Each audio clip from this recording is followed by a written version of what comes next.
Olá, bom dia a todos. Meu nome é Daniel Borges Fialho, sou médico neurologista com residência médica e título de especialização em neurologia, membro titular da Academia Brasileira de Neurologia com especialização em transtorno do espectro autista. Hoje vou guiar vocês sobre um tema muito importante dentro da neurologia infantil, um tema extremamente comum e prevalente dentro das salas de aula, a dislexia, o transtorno da aprendizagem de leitura. Muito comum, um tema extremamente importante. Se você gostar, deixe seu like, compartilhe esse vídeo, se inscreva no canal, faça os seus comentários, converse comigo sobre esse tema. Ele tem uma importância gigantesca dentro da neurologia infantil. É importante que cada vez mais as pessoas conheçam mais e mais sobre a neurologia.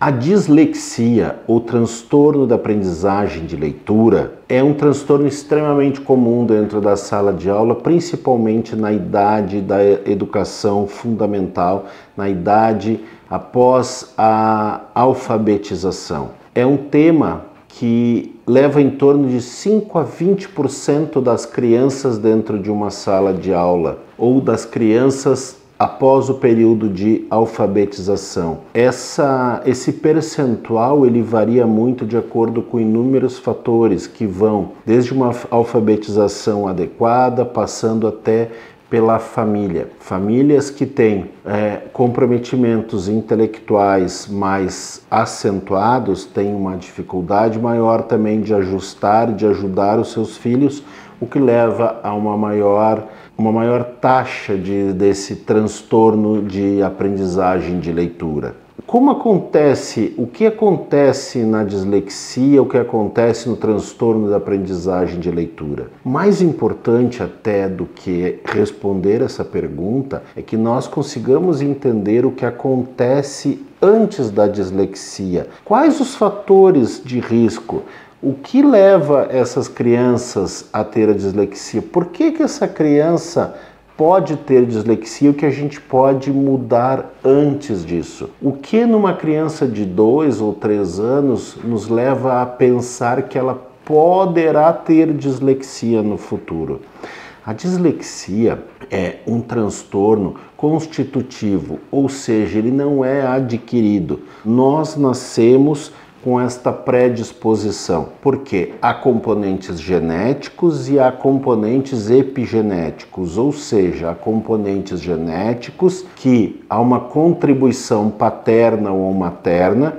Geralmente a história familiar é mais linkada ao componente paterno, sendo o componente genético mais comum dentro da dislexia, e há componentes epigenéticos, outros componentes que se associam aos componentes genéticos, levando a um processo de dislexia, a um transtorno de aprendizagem da leitura no futuro. Então, quais os fatores que são importantes que a gente deve olhar dentro de uma criança já com 1 ano e meio, um pouco mais, 2 anos, 3 anos, que possa fazer com que nós possamos pensar que essa criança pode no futuro ser disléxica? A história familiar, geralmente tem um pai ou uma mãe, geralmente é um pai que é afetado.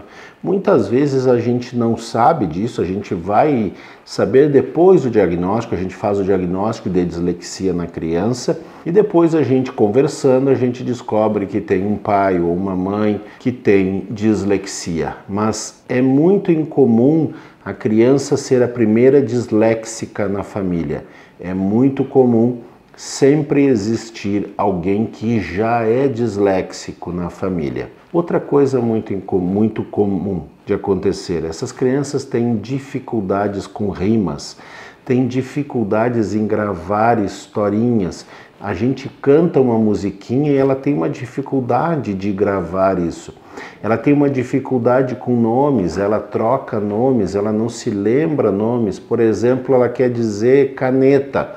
E ela fica, aquela coisinha compridinha que eu escrevo. Então, ela às vezes tem uma disnomia, tem uma dificuldade com nomes, tem uma dificuldade de espacial, tem uma dificuldade de brincadeiras onde há um componente espacial associado. Por exemplo, eu tenho que sentar na cadeira 1, depois eu tenho que sentar na cadeira 2, depois eu tenho que sentar na cadeira 4, depois eu vou sentar na cadeira 6. Esta dificuldade espacial, ela é bastante comum nessas crianças pré-dislexia. Lembrando que nós estamos falando de alterações que acontecem antes de um diagnóstico de dislexia. Alterações que acontecem quando a criança ainda não está alfabetizada. Então, esses fatores que acontecem antes da alfabetização, como a dificuldade em rimas, como eu falei, a dificuldade espacial, uma dificuldade para nomes. Muitas crianças podem ter um atraso na fala que pode variar de 6 meses até um pouquinho mais, mas geralmente é só um atraso na fala. São crianças às vezes que podem ou não ter distúrbios ao nascimento, ter comorbidades como prematuridade. Todas essas circunstâncias, todos esses fatores acontecem antes da criança ser alfabetizada. São fatores que nós precisamos perceber, esses fatores, e precisamos avançar sobre eles, levar essas crianças para fazer terapia. É muito importante que a gente veja que há uma alteração, a escola ou a creche mesmo perceba que há essa alteração, e em percebendo essa alteração, que se faça essas terapias, que se faça esse manejo, para que se ajuste isso, para que dificulte uma eventual problema maior no futuro. Existem alguns transtornos mais relacionados à dislexia, que é o TDAH principalmente, há uma associação que beira os 25% entre TDAH e dislexia, ou seja, 1/4 das crianças disléxicas tem TDAH, ou 1/4 das crianças que têm TDAH também tem dislexia. Alguns transtornos de conduta, alguns transtornos disruptivos, como o próprio transtorno de conduta, o transtorno opositor desafiador, né? São transtornos que são comuns à associação com crianças que têm dislexia. Ou seja, é muito comum uma criança ter TDAH e ser disléxica. É bastante comum, então é importante que a gente veja essas comorbidades que existem para que se consiga construir uma forma de tentar se resolver isso de uma forma melhor. Então, como se dá o diagnóstico da dislexia? O diagnóstico da dislexia se dá depois que a criança apresenta a sua alfabetização completa. Uma criança que tem uma dificuldade de leitura, uma criança que tem uma dificuldade fonológica, uma criança que tem uma dificuldade no entendimento entre a relação do som e a sua escrita. O seu cérebro tem uma dificuldade de fazer esse intercâmbio entre o som e a escrita. Aí se faz o diagnóstico de dislexia. Se precisa muitas vezes de avaliações neuropsicopedagógicas, avaliações pedagógicas, avaliações otorrinolaringológicas, muitas vezes são necessárias para que o diagnóstico da dislexia seja feito. Mas a presunção dele deve ser lembrada, deve ser feito antes, quando há alguns sinais já que nos levam a pensar em uma criança que possa ter dislexia. É muito importante que o diagnóstico seja feito e ele só deve ser feito depois de uma alfabetização completa. É muito importante que lembramos que crianças que têm transtorno do espectro autista, crianças que têm deficiência intelectual, por definição, não têm dislexia.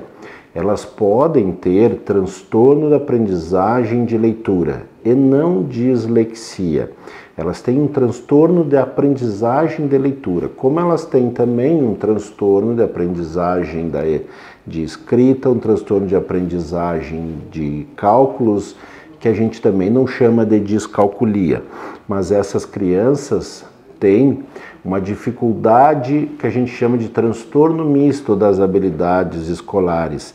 e, portanto, não há uma dislexia. Há sim um grande número de problemas relacionados à aprendizagem, um grande número de transtornos relacionados à aprendizagem, que não somente a dislexia.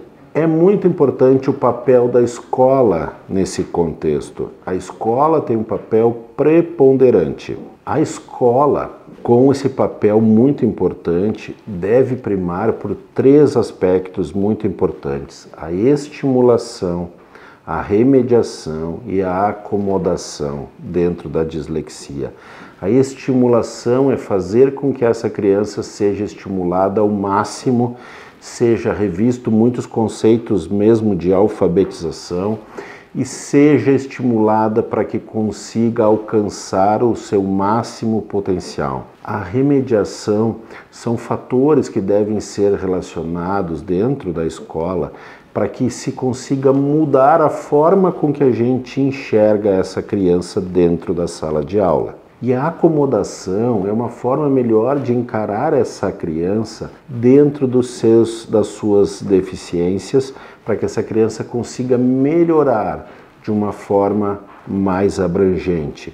O professor pode dar mais tempo para a resolução das provas, lembrar que provas objetivas, tirando essa criança do contexto, pioram o seu entendimento, fazer com que os professores prestem mais atenção na forma com que essa criança responde, no conteúdo respondido, do que corrigir a parte ortográfica. Fazer com que essa criança possa fazer mais trabalhos não só trabalhos escritos ou trabalhos orais, mas outros trabalhos como uma maquete, por exemplo. É muito importante que essa criança tenha mais tempo para a resolução das suas questões, porque ela vai demandar um tempo maior de entendimento. Por exemplo, as provas devem ser lidas e deve ser perguntado se há alguma dúvida com relação a isso, porque também haverá dificuldades maiores de interpretação. Por exemplo, cálculos matemáticos, onde a interpretação é muito importante, essa criança também terá dificuldades.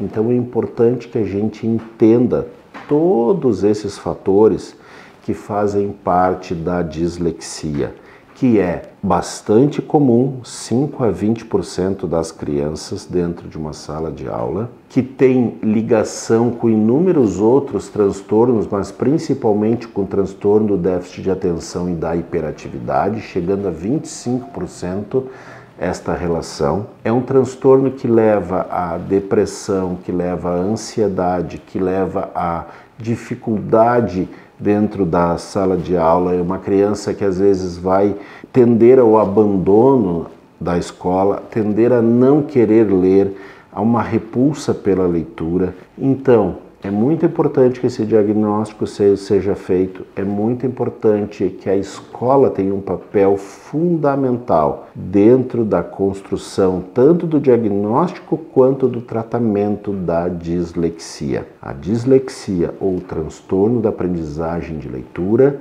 é de extrema importância, é um dos transtornos de aprendizagem mais comuns e, portanto, merece a nossa atenção. Espero que vocês tenham entendido um pouco mais sobre dislexia. Espero que vocês consigam ajudar alguém com isso e a escola deve entender cada vez mais sobre esses transtornos de aprendizagem. E a dislexia é um desses transtornos extremamente comuns. Um abraço fraterno a todos.